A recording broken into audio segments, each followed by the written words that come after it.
So coming back from NUST, lots of students wrote written questions, and I got a few of them later, so I'm going to read one to you. This is written by a young lady. What is the right role of women in leadership positions in community? For me, I have been a very vocal and outgoing personality, passionate to make an impact. In my various roles, I have had tons of people-centric engagement. I someday want to be a civil servant too, but all along I have been told that leadership isn't for women. How do I contribute if I'm made to feel small? Here there's an organization for Islamic teaching, some name she mentions. They keep their women behind the scenes. They have no social media presence, as if they have nothing good to give. Similarly, women are told to be hidden off and away, as said by, and she mentioned some speakers. What do I do with my influence? I never want to use it for my own fame, etc. I avoid it, but I am brought to position somehow by God's will. How best can I use my ability, especially in the digital age, and when I'm fully hijabi and fully according to Islamic attire? So this is actually a kind of a renegotiation and a rethinking of some of the assumptions we have about the role of women in the ummah. And one of the best places we can try to understand this is in our history. So there's two ways to answer this. First, obviously, being a student of Quran, when somebody brings up an issue, I think about the Quran and I think about how would somebody who's navigated and scanned the entire book of Allah, how would they respond to this? The second place you'd go is like the seerah of the Prophet ﷺ, and say, how were women in the Prophet's life? What roles were they playing? How were they participating? The third place you'd go is, we have a very vast history in Islam, right? We're not just one continent or one culture or one nation, one language. We span every continent, and we have a rich history in every continent. How are Muslims that were committed to their religion, men and women, playing their roles in all these different places throughout history? And if you scan all three, and you, with exceptions here and there, in the Quran, for example, there is no place where women are not being given or being put in a certain kind of cage. In the family, Allah did make men the head of the household. That is a leadership responsibility Allah gave men, which is why they're called qawwam, caretakers. And so they are responsible, and that's why they have to be financially responsible. So there's a leadership role there. But then there are other places in which women are taking leadership roles. Like at a very micro level, when Musa's mother lost Musa alayhi salam in the water, she also had Harun. Harun is the brother, but she sent the sister to go, because Harun's the older brother, so he already exists. But she sends the sister to go, and she takes the lead and goes and all the way follows Musa alayhi salam to the castle, and then, you know, even recommends that they bring the mother back. So the entire story rests on the intelligence of this little girl, who we recite about in Surah Al-Qasas. There are small examples, glimpses like this in the Quran, where women are outspoken, where women express themselves.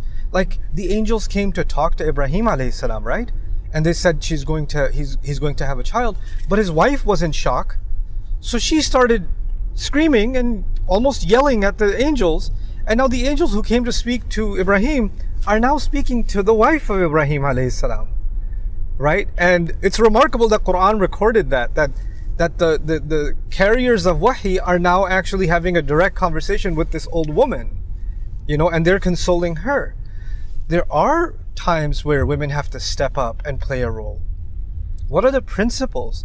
The principle in Islam, Allah did not say women should, remain hidden. In fact, even the ayah وَقَرْنَ فِي بُيُوتِكُنَّ in Surah Al-Ahzab is talking about ummahatul mu'minin, it's talking about the mothers of the believers. And there's a reason for that, because they are considered our mothers forever.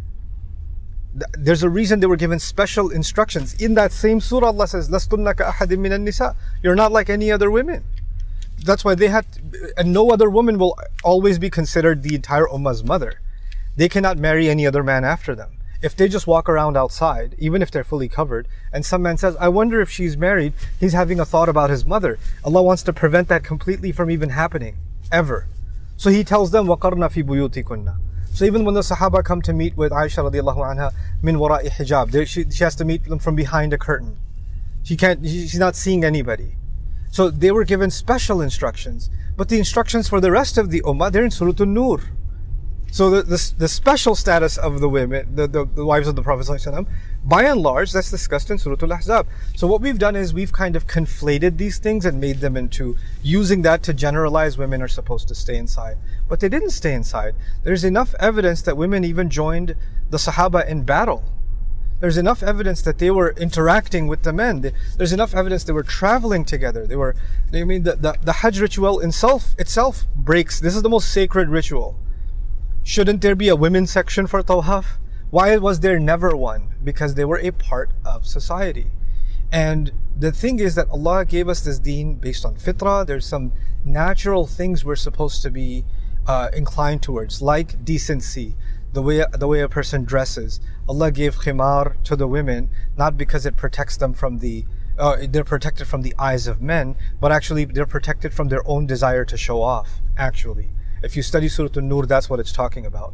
So once they observe these principles of haya, of modesty, of engagement, like the sisters of, or the two sisters in Madian who were getting the water from the well, they're engaged in a hostile, non-Muslim environment and they're working, right? So women being in a public space, women fulfilling a certain role that normally is associated with men, the Quran never condemned it. The Quran never spoke against it. And how somehow we think this is a modern idea. It's not a modern idea. It's a classical idea. And if you actually study Islamic history, you'll see throughout our tradition that this was a non-issue. And even in contemporary life, I like examples like Malaysia and Indonesia. I like these examples because these are very vibrant, very committed, very educated Muslim societies where women play a great role in the society while holding on to their Islam and their Islamic principles. It's a beautiful thing to see. And there's no reason for someone to think that's not supposed to be the case. Or you're not supposed to be in, women are meant to be, doctors and teachers and nothing else. No, you can be a civil servant. Why not? What's wrong with you being what's wrong with you being a lawyer? What's wrong with you being a professor? What's wrong with you being a research scientist? There's nothing preventing you from any of it.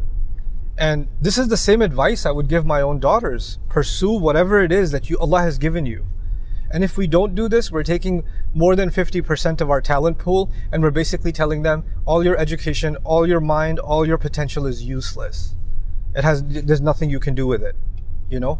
And then the next argument people give is, well, if they do these things, how will they be good mothers? The same way you're doing all these things and you're still supposed to be a good father. That's a non-argument. There are plenty of people that women used to work in the farms and get water from wells and all this other stuff while they were still mothers. They were doing trade, husband died, they have to do trade, they have to make a living. You think every situation is normal? Every situation is standard? There are plenty of single women, divorced women that had to take care of their children and had to make ends meet and worked hard and raised their kids. So this idea that somehow they are lesser mothers or they're too busy with their career, therefore they can't be mothers, I think that idea is silly. And the people who make that idea don't even know what it means to be a father, really. Because they don't understand what kind of partnership it takes to raise a child. They just think, that's a mother's responsibility. No, the personality of a child is as dependent on the mother as it is on the nourishment of a father. You need both. So a lot of times the arguments that are presented to make such a case are very problematic. This young lady even says, I'm made to feel small, right? And that's exactly the feeling. Why am I being made to feel that because of my gender, I can't contribute, I have nothing to offer? Or the role in which I can offer something is very limited. No, so long as you're following the principles of this deen, then the area in which you can serve, the scope in which you can serve is completely an open playing field. It's completely open to you. And I would encourage you to pursue it. And I would encourage you to even study your deen deeper and look at the arguments and look at the counter arguments and don't just listen to what I'm saying. Look at the evidences yourself, study the history yourself, and you'll be amazed and empowered at how many women, on the backs of how many women, just like men, this deen has been carried. It didn't reach us just because of the contributions of men. It reached us because of the contributions of men and women. So those are my few thoughts on this issue. I pray that our daughters really feel the sense of empowerment they've always felt throughout our history, and somehow they've lost that. You know, last comment about this. They say, you're abandoning traditional values. People who say you're abandoning traditional values, I would counter argue, maybe you should study the tradition a little better yourself before you represent traditional values, because if you actually studied our history, this is not what you would be saying. So those are just some thoughts. Allahu Ta'ala alam. but I hope that helps.